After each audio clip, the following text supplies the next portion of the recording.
भारत माता की, भारत माता की, भारत माता की।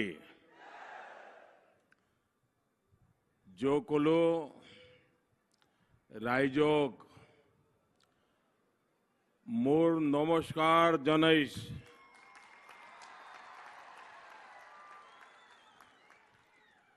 आपणालोक जोकोलुए भाले आशेन।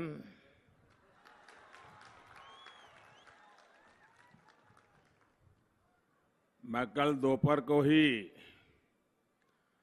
असम आ गया था। चौवा में रैली थी, फिर जोरहाट गया, वहां बहुत से लोगों से मिलना भी हो गया। और नॉर्थ ईस्ट की सुबह, उसका तो अपना ही एक आनंद होता है, एक अलग ही अनुभव होता है। और आज मैं अभी आपके सामने यहाँ बोकाखाट में आपके आशीर्वाद लेने पहुंचा हूं। इस दौरान असम के लोगों का जो स्नेह मिला, जो आशीर्वाद मिले, ये हमारे लिए बहुत बड़ी ऊर्जा है, बहुत बड़ी प्रेरणा है। ये अपने आप में अद्भुत अनुभूति है। यहां भी आप इतनी बड़ी संख्या में बीजेपी को, एनडीए को, हमारे सभी साथियों को आशीर्वाद देने के लिए आए हैं। और इसलिए भी मैं आपका हृदय से बहुत बहुत आभार व्यक्त करता हूं। अब ये तय हो गया है, असम में दूसरी बार बीजेपी सरकार।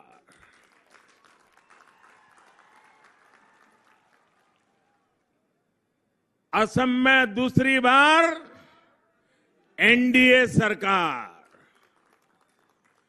असम में दूसरी बार डबल इंजन की सरकार। भाइयों और बहनों, बोकाखाट सहित ये पूरा क्षेत्र, ये अपने आप में शिव और शक्ति का केंद्र है। यहां माता अपने अलग अलग स्वरूपों में वास करती है। काको गोसानी थान, बूढ़ी माई थान, बाबा थान, ऐसे पावन स्थलों का वंदन करते हुए मैंने यहां माताओं बहनों से परिवर्तन का आग्रह किया था। माताओं बहनों ने कोई कसर नहीं छोड़ी और भाजपा के नेतृत्व में असम में एनडीए की सरकार सुनिश्चित की। आज मैं यहां बैठी हमारी सभी माताओं को, बहनों को, बेटियों को आदरपूर्वक नमन के साथ कहना सकता हूं कि आपने जिन जिम्मेदारी के साथ, जिन उम्मीदों के साथ बीजेपी की सरकार चुनी थी, उसे पूरा करने के लिए हमने जी जान से मेहनत की है। एनडीए की डबल इंजन की सरकार ने टॉयलेट हो, एलपीजी गैस हो, बिजली हो, मुफ्त इलाज हो, ऐसी अनेक सुविधाएं आप तक पहुंचाई है। अब हर घर जल पहुंचाने के लिए हम पूरी ईमानदारी से, पूरी ताकत से जुटे हैं। कोरोना लॉकडाउन के दौरान भी सरकार ने बहनों के जनधन खाते में सैकड़ों करोड़ रुपए सीधे भेजे, गैस सिलेंडर मुफ्त दिए ताकि आपको घर चलाने में असुविधा कम से कम हो। साथियों, कांग्रेस राज में असम के सामने सवाल था कि असम को लूटने से कैसे बचाएं। ये सवाल था कि नहीं था? असम को लूटने से कैसे बचाएं, ये कांग्रेस के समय हर असमिया के मुंह से निकलता था। एनडीए के सेवा काल में आज असम पूरे सामर्थ्य के साथ नई बुलंदियां छूने के लिए आगे बढ़ रहा है। कांग्रेस राज में सवाल था कि ब्रह्मपुत्र के दोनों किनारों के बीच आपस में कनेक्टिविटी कैसे बढ़े। एनडीए के सेवा काल में ब्रह्मपुत्र पर आधुनिक पुल बन रहे हैं, पुराने अधूरे पुलों को पूरा किया जा रहा है। कांग्रेस के राज में सवाल था कि दशकों से अशांत चल रहे असम में कभी शांति आएगी क्या, आएगी या नहीं आएगी। एनडीए के सेवा काल में आज असम में शांति स्थापित हुई है और स्थिरता भी आई है। कांग्रेस के राज में एक और सवाल था कि असम और देश की शान, यहां राइनो को कांग्रेस द्वारा पाले पोसे शिकारी गिरोहों से कैसे बचाया जाएगा। मुझे बताइए, राइनो को बचाना ये सवाल था कि नहीं था? हम सबकी चिंता का विषय था कि नहीं था? मैं जब जब इस क्षेत्र में आया, इस विषय की चर्चा हुई कि नहीं हुई? यहां भाजपा के एनडीए की सरकार ने राइनो के दुश्मन शिकारियों को जेल के पीछे पहुंचाया है। कांग्रेस जिन अवैध कब्जाधारियों को प्रोत्साहन देती थी, उनसे भी काजीरंगा को मुक्त कर दिया है। साथियों, हमारी सरकार जानवरों की सुरक्षा और सामान्य मानवीय की सुविधा दोनों को प्राथमिकता देते हुए काम कर रही है।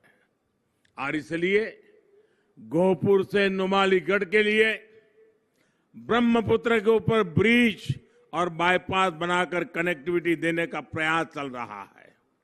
इससे अपर आसाम की गुवाहाटी के साथ 4 लेन कनेक्टिविटी सुनिश्चित हो सकेगी। भाई और बहनों, काजीरंगा सहित हमारे तमाम अभ्यारण्य, हमारे वन क्षेत्र हमारी धरोहर भी है, पर्यावरण के प्रति हमारी जिम्मेदारी भी है और रोजी रोटी का साधन भी है। मुझे खुशी है कि बीते 5 साल में असम में वन क्षेत्र में वृद्धि हुई है। जब असम ज्यादा हरा भरा होता है तो यहां टूरिज्म के लिए, रोजगार के लिए संभावनाएं बढ़ जाती है। हमारी सरकार की कोशिश है कि भारत दुनिया में प्राकृतिक, आध्यात्मिक, सांस्कृतिक और धरोहरों से जुड़े टूरिज्म से अग्रणी देशों में शामिल हो जाए। असम के पास ये सब कुछ मौजूद है। असम की भाषा, बोली, संस्कृति, खान पान, वेशभूषा, असम के मेले, त्योहार, ये सब हर हिंदुस्तानी का गर्व है। हर हिंदुस्तानी को अभिमान करना चाहिए, ऐसी विरासत आपके पास है। ऐसे में असम दर्शन के तहत 9,000 से ज्यादा सत्रों, नामघरों और आस्था से जुड़े दूसरे स्थानों में इंफ्रास्ट्रक्चर को बेहतर करने का काम भी मैं हृदय से यहां के राज्य सरकार को बधाई देता हूं। भाजपा एनडीए सरकार को बधाई देता हूं कि इतना बड़ा निर्णय करके यहां की विरासत को उन्होंने शानदार, जानदार बनाने का प्रयास किया है। भाई और बहनों, ये गोलाघाट जिला, ये तो असमिया इतिहास और संस्कृति का एक स्वर्णिम पृष्ठ है। इस क्षेत्र ने स्वर्ग देव चावलुंग चुकामा और सतीश साधनी जैसे अनेक प्रेरक विभूतियां हमें दी है। इस मिट्टी ने आयदेव हेदिक और मोहिनी राजकुमारी जी के रूप में असमिया कला की साधक हमें दी है। इस धरती ने बेजा बौरी, कमला मिरी, जैसे स्वतंत्र सेनानी देश को दिए हैं। इस तरह ने असम को भारत को बाहरी आक्रांताओं से बचाने वाले देश की महान संतानों में से एक अहम गौरव के प्रतीक लचित बोरफुकन की शौर्य परंपरा हमें दी है। भाइयों और बहनों, ये अटल जी की एनडीए सरकार ही थी जब नेशनल डिफेंस एकेडमी में लचित बोरफुकन जी के नाम से गोल्ड मेडल देने का सिलसिला शुरू हुआ। असम की सरकार ने भी उनके जन्म दिवस को पूरे प्रदेश में धूमधाम से मनाने का फैसला किया है। साथियों, सिर्फ नाम को ही नहीं बल्कि हमारी सरकार अपने काम से भी लचित बोरफुकन जी के सपने को पूरा कर रही है। लचित बोरफुकन जी की मिलिट्री स्ट्रेटेजी स्वदेशी थी, आत्मनिर्भर थी। उन्होंने ब्रह्मपुत्र की जल शक्ति का अपनी सैन्य ताकत के रूप में उपयोग किया। आज भारत भी सैन्य साजो सामान के मामले में आत्मनिर्भर होने की राह पर चल रहा है। आज हम देश के नदी जलमार्गों को भी भारत की आर्थिक समृद्धि के कॉरिडोर्स के रूप में विकसित कर रहे हैं। इसमें से असम में भी बहुत बड़े नदी जलमार्गों पर काम चल रहा है। भाइयों और बहनों, असम की एक और बहुत बड़ी ताकत है पेट्रोलियम और इससे जुड़े उद्योग। लेकिन दशकों तक कांग्रेस असम के इस सामर्थ्य पर भी बैठी रही। बीते 6 साल में सिर्फ ऑयल एंड गैस के सेक्टर में ही असम में 40,000 करोड़ रुपए से अधिक का निवेश किया गया है। 40,000 करोड़ रुपए से अधिक। आज असम से होकर एक Guwahati Barauni natural gas pipeline जा रही है।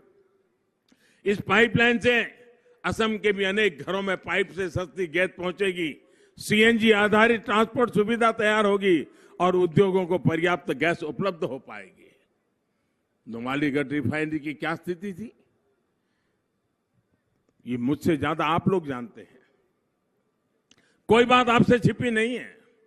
डबल इंजन की सरकार ने इस रिफाइनरी की प्रोडक्शन कैपेसिटी बढ़ाने के लिए हजारों करोड़ रुपए का निवेश सुनिश्चित किया है। इतना ही नहीं, 1300 करोड़ रुपए इसमें बायो रिफाइनरी लगाई गई है। यहां बैम्बू से और बैम्बू वेस्ट से इथेनॉल बनाया जाएगा। इससे यहां रोजगार के अवसर बढ़ेंगे, स्थानीय लोगों को लाभ होगा। साथियों, आज असम की ताकत को पहचान कर उससे जुड़े उद्योगों को प्रोत्साहित किया जा रहा है। यहां के बैम्बू प्रोडक्ट्स देश ही नहीं दुनिया में भी धूम मचा सकते हैं। इसके लिए सरकार आपकी छोटी छोटी दिक्कतों को ध्यान में रखते हुए काम कर रही है। साथियों, आज से 90 साल से भी अधिक समय पहले अंग्रेजों ने एक कानून बनाकर बैम्बू को वृक्ष की कैटेगरी में डाल दिया था, ट्री की कैटेगरी में डाल दिया था।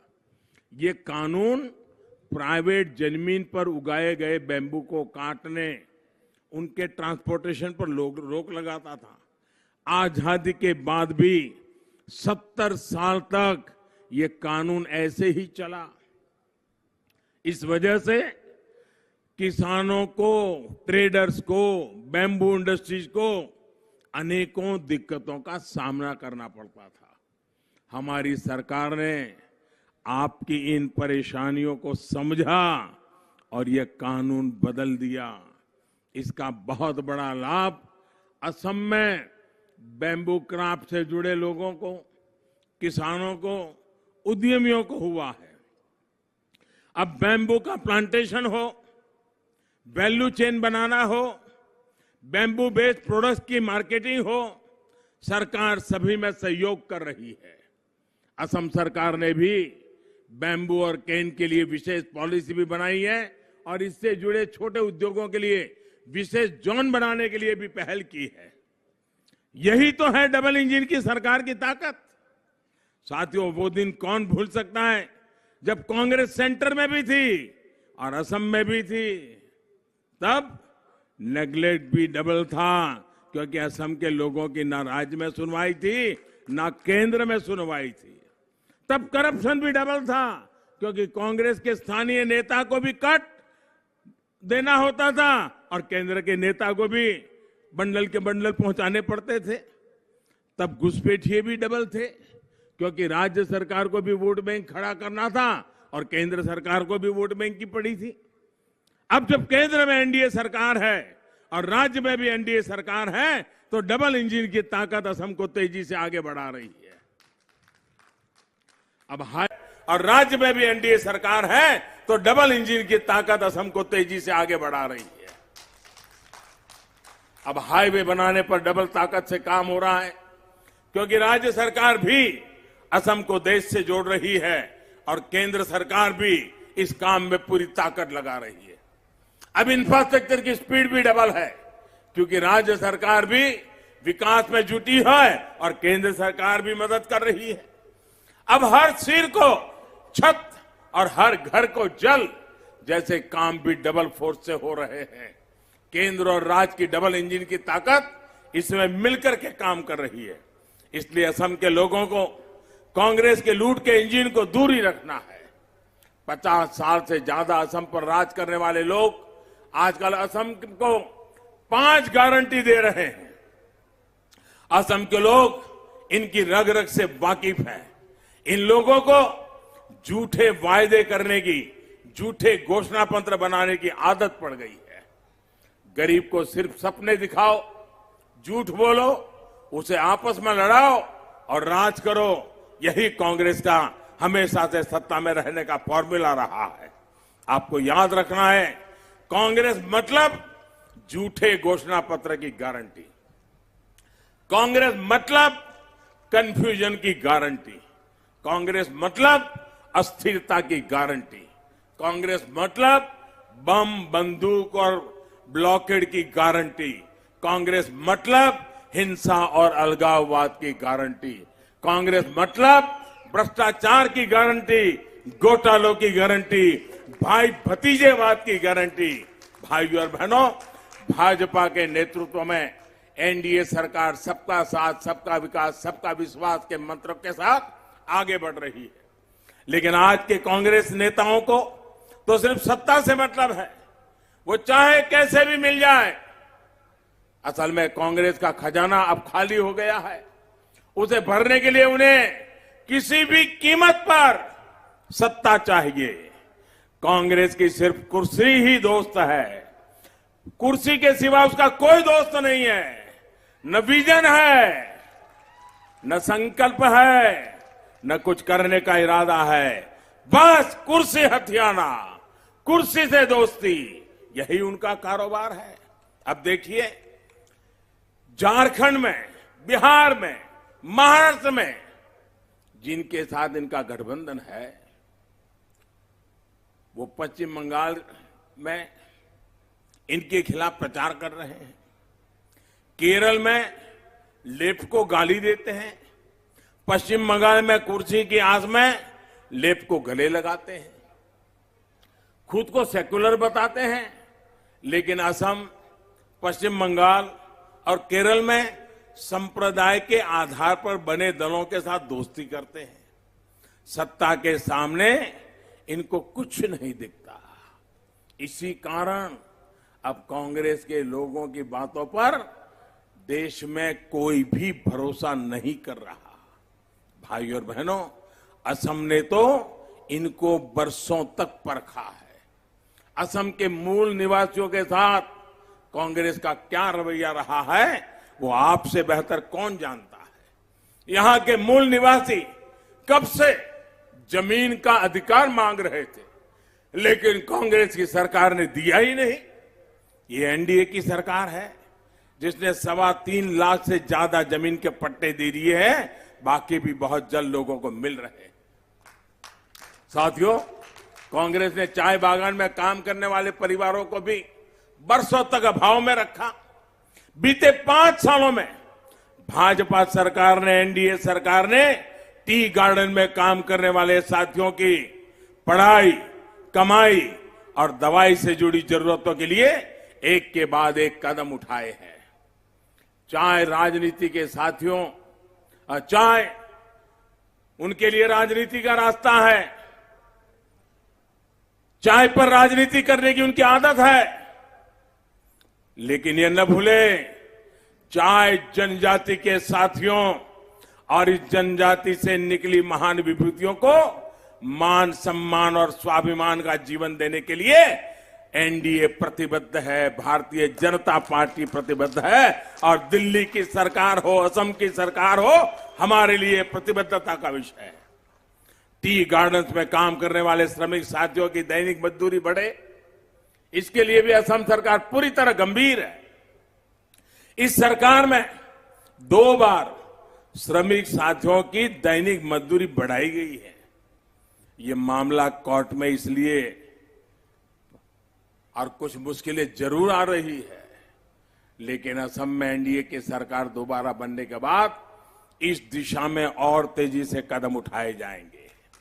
मैं आपको यही कहूंगा कि जितना काम असम में चाय बागान में काम करने वाले लोगों के लिए बीजेपी सरकार ने किया है, उतना किसी ने भी नहीं किया है। केंद्र सरकार ने भी इस वर्ष के बजट में 1000 करोड़ रुपया, 1000 करोड़ रुपए का विशेष प्रावधान टी गार्डन में काम करने वाले साथियों को लिए किया है। भाई और बहनों, बीते 5 साल में हमने असम के विकास को नई रफ्तार दी है। इस बार एनडीए के उम्मीदवारों को, इन सभी साथियों को मिला हुआ हर वोट असम के तेज विकास के लिए वोट होगा। एनडीए को मिलने वाली ताकत असम की आत्मनिर्भरता को ऊर्जा देगी। एनडीए को मिलने वाला हर वोट यहां उद्योग और रोजगार के अवसरों को और बढ़ाएगा। अखोमोर समूह, रायजोक, आगंतुक, रंगोली, बिहू, सुरवेक्षा, अरु, उलोक जैसे